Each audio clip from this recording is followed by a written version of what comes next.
The Lad and the North Wind by Christen Asbjornsen. Once upon a time, there was an old woman who had a son.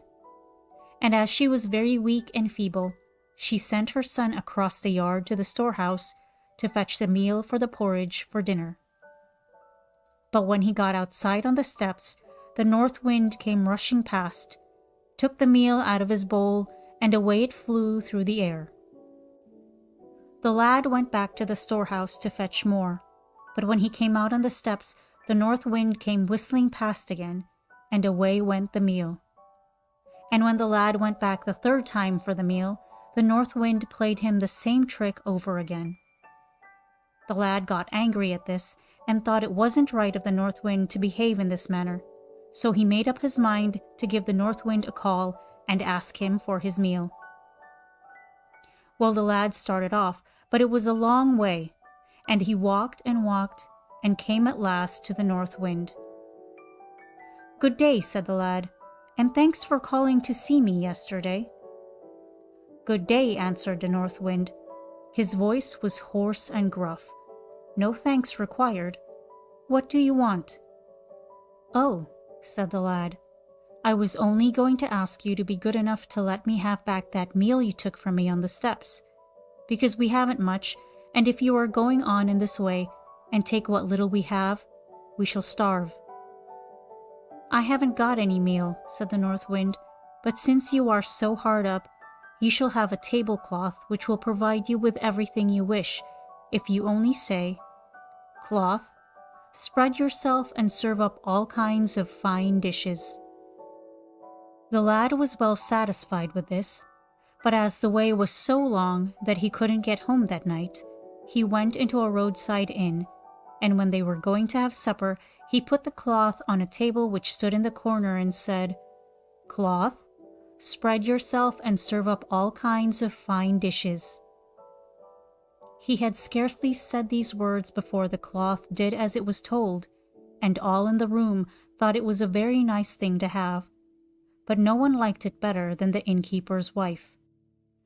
She thought that would be the very thing for her.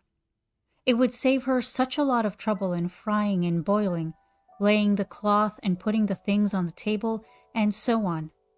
So in the middle of the night, when all were asleep, she took the cloth from the lad and put another one in its stead, just like the one he had got from the north wind. But her cloth couldn't, of course, serve up as much as an oatmeal cake. When the lad awoke, he took the cloth and set out on his journey, and that day he got back to his mother. "Well," he said, "I have been to the north wind, I have. He is a decent fellow, I think, because he gave me this cloth, and I have only to say, 'Cloth, spread yourself and serve up all kinds of fine dishes,' and then I get the best of everything I want to eat and drink." "Ah, indeed, I dare say," said the mother, "but I don't believe it till I see it."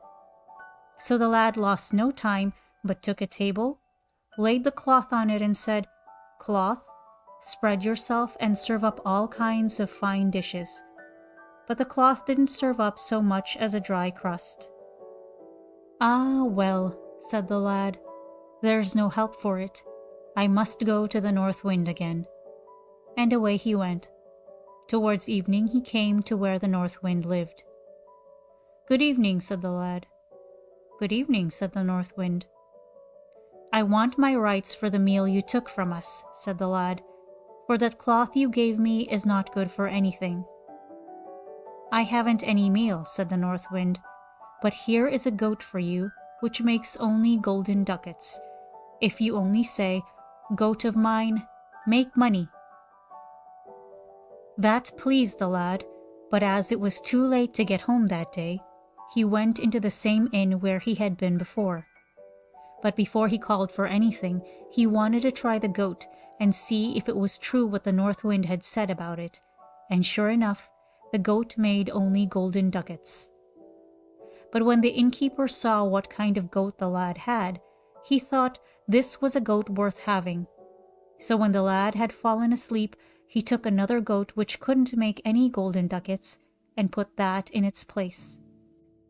Next morning, The lad started off home, and when he came in to his mother, he said, "The North Wind is a good fellow after all. This time he has given me a goat that makes only golden ducats if I only say, 'Goat of mine, make money.'" "Ah, to be sure," said his mother, "that's all rubbish, and I don't believe it till I see it." "Goat of mine, make money," cried the lad, but not a shilling could the goat make. So the lad went back again to the North Wind and said that the goat wasn't worth anything, and he wasn't going to be done out of his meal. Not he.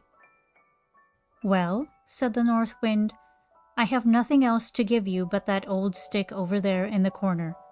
But it is a good stick, and if you only say, 'Stick of mine, lay on,' it lays on till you say, 'Stick of mine, leave off.'"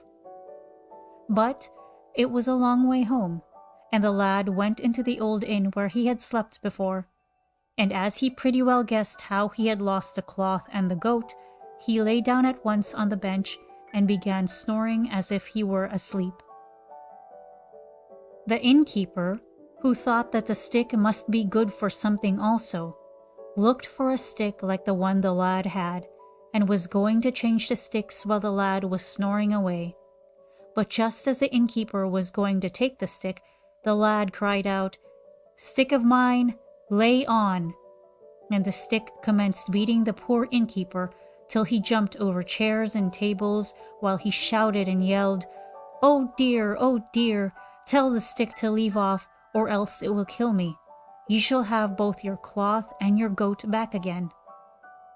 When the lad thought that the innkeeper had had enough, he said, "Stick of mine, leave off," took his cloth and put it in his pocket, and with the stick in his hand and leading the goat by a string, he started off home. And now, thought the lad, he had been very well paid for the meal he had lost.